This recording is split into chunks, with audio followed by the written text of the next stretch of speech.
Welcome to digitalconstructive.com, and in this video we're taking a quick look at a few C-13 fencing contractor license exam questions. How many tension bands are needed on the end post of a 6-foot high chain link fence if they are spaced 15 inches apart? The correct answer is D, 5. According to the California Building Code, what is the minimum width of a gate used for disabled access? The correct answer is A, 36 inches.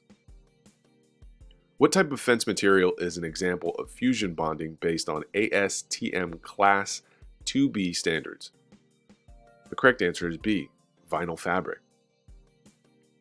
So as you can see, there's quite a bit of information that's going to be referenced on the C-13 fencing license exam. Obviously, planning fencing projects, reading and interpreting plans, estimating, determining posthole dimensions, chain link fences, agricultural fences, wood fences, ornamental, vinyl, obviously safety, Cal OSHA procedures. There's going to be a lot of information referenced specifically on the trade side of the test. There's thousands of possible questions, and there's varying aspects of the trade that you're going to need to be familiar with.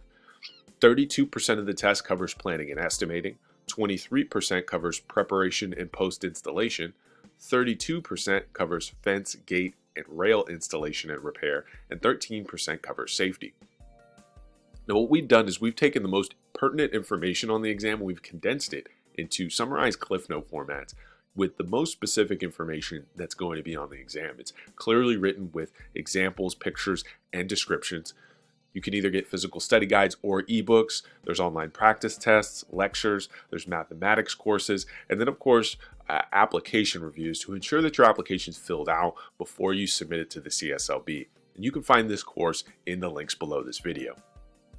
Just wanted to make this quick video reviewing the C-13 practice test questions. A lot of you guys were asking specifically about the questions. We've got another video that goes a lot deeper into the law side of the exam, as well as the process. Where do you take the exam? How long it takes to get scheduled for a test date. Then we've got another video that you'll see here that goes a lot deeper into the requirements. Where do you submit your application? How do you submit it?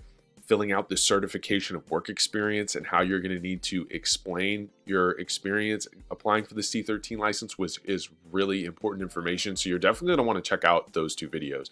And if you're interested in enrolling in our course, again, you can find that in the links below. I hope you found this video helpful. If you have any questions, drop them in the comments. Like and subscribe to the channel. This is digitalconstructive.com, and thanks again for watching.